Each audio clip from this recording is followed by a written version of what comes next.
Rennie, 12th of June 1917. Dear Miss Palliser, I need not write you a long letter this time, as I believe Miss Genge has written you screeds. She is getting into the way of things very satisfactorily. But there are one or two things I must write about. First, about your telegram which came yesterday asking what I want done about Dr. Chesney's unit, and as to whether Miss Marks had accepted the post of transport officer. I wired you twice. Glad to have Haverfield if Chesney given separate unit. What I meant I had explained in a long letter to you. I wonder if you got it. Mrs. Haverfield and Dr. Chesney do not get on. They didn't in Serbia, and when I brought them both out here this time I did a very foolish thing. But I had long talks with both of them, and Dr. Chesney had written that she would dig the grave if Mrs. Haverfield would bury the hatchet. Mrs. Haverfield burst out laughing over the phrase and said she would bury the hatchet with joy. And I do think they honestly try to, but they are neither of them people who can hide their likes and dislikes one bit, and the conditions of affairs was exceedingly bad for them and exceedingly bad for the unit. I saw it quite clearly when I had got a little way off from it after Mrs. H left, and I wrote to you. I thought a solution of the difficulty would be to let Mrs. H come back to me as transport officer and to give Dr. Chesney an absolutely independent unit, as independent as Dr. Hutchison and Dr. McGregor were in Serbia. There each unit was an independent entity. I had mine, Dr. Hutchison had hers, and so on. They only appealed to me and consulted me because I was older than any of them. Here the position was entirely different. You sent me out in charge of 2 field hospitals and a transport section.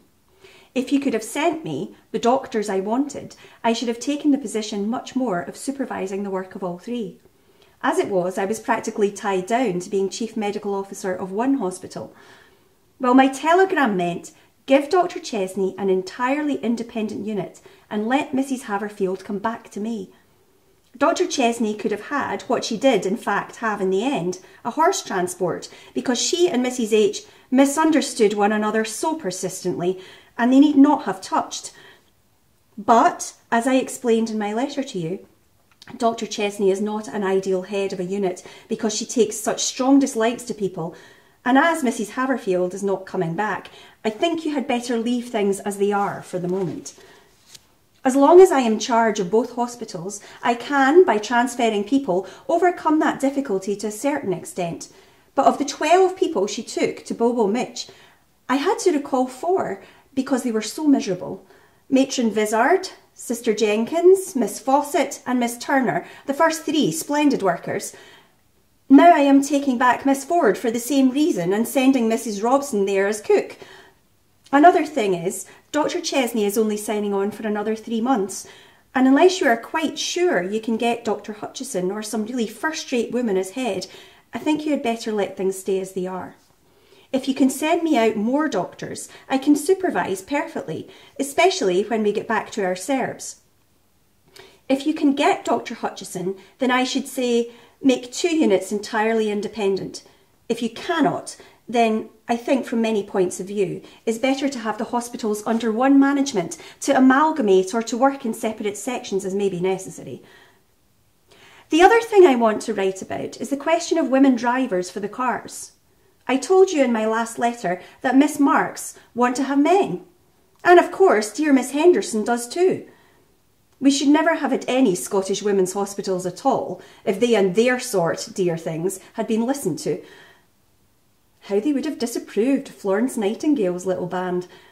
Miss Henderson solemnly talked to me for an hour the other day about the wickedness of risking young lives, in the middle of this terrible, terrible war, remember, and what was and what was not women's work. When I got Miss Marks's letter saying she wanted permanently to substitute men for women, drivers, I did not take it very seriously. I realised she was finding the Serbs very apt and very delightful pupils, and I wrote to her saying that the first object of the Scottish Women's Hospitals was to care for the wounded, and the second object was to do it through a women's organisation, managed and officered by women. I agreed she might have men on the lorries, which were very heavy and difficult on these roads, and as mechanics, for no woman has had sufficient training yet to take a mechanic's post right away from a good garage. She wired back, resigning the post of transport officer. I wired back, very sorry, come down and talk it over. She has never come, some paltry excuse about not being able to leave the cars. And worse still, the consul, without even seeing me and backed up by Miss Henderson and Miss Marks, has wired to you that it would be criminal to send out women. Now, I cannot manage these hospitals if that sort of thing is done, can I? And what is more, he would never have done it if a man had been in charge of those hospitals. Imagine his wiring home about the armoured cars without consulting Commander Gregory, or wiring to the Red Cross about the personnel of the British Red Cross units without talking it over with Dr. Clemmell.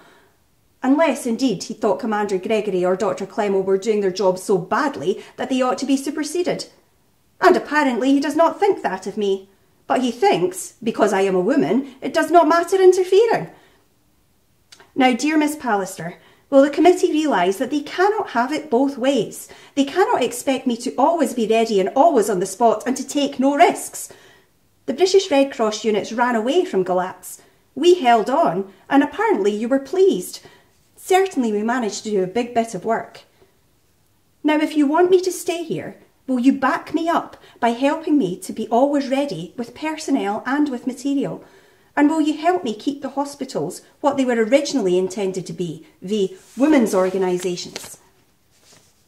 I am quite willing to have Serb orderlies attached to the transport, in the same way as we have orderlies in the hospitals, but I want women doctors, sisters, cooks, women orderlies under the sisters and women drivers for the cars. We all run exactly the same risk, no more and no less, in Red Cross hospitals and Red Cross transports. The point is whether what we are fighting for is worth the risk. I say it is. And I don't think I am the sort of fool who takes unnecessary risks. I haven't lost one bit of your equipment through the enemy, except one Ludgate boiler. And I cleared the whole personnel out in front of me from the dog brooks, except the field hospital, which made its own way with the Serbs and I knew were safe. Wherever there is a question of evacuating, I always get my orders clearly in writing, and I always make sure of being able to get out. These, it appears to me, are the elementary duties of a leader. There is no sense in losing equipment and getting taken prisoner unnecessarily. We had to stay behind in Serbia because there was no one else to look after those wounded. But only volunteers stayed. The rest all got out through Montenegro. I am going up to Odessa in a few days to see Miss Marks and the consul and the Serbs at headquarters. The uncertainty, or rather I fear, the certainty on this front is very trying, and I must find out what the Serbs intend to do. There is no good them and us sitting here indefinitely while the war needs us in other places. Could the committee do anything about getting the British government to take over the financing and management of these divisions and get us over to the Western Front or the Salonika Front or to Mesopotamia? I wired you saying I was accepting Miss Marks's resignation, but I'll go up and see her first. We have got 25 Serb orderlies here now. I wrote and asked for them, as I wanted a nucleus of trained men whom we could take with us when we leave the Russian Red Cross. They are nice. Is this letter quite clear? It is so difficult to know how a written thing will strike the reader, isn't it? But I have written it very carefully. Read it several times. Ever yours affectionately, Elsie Inglis.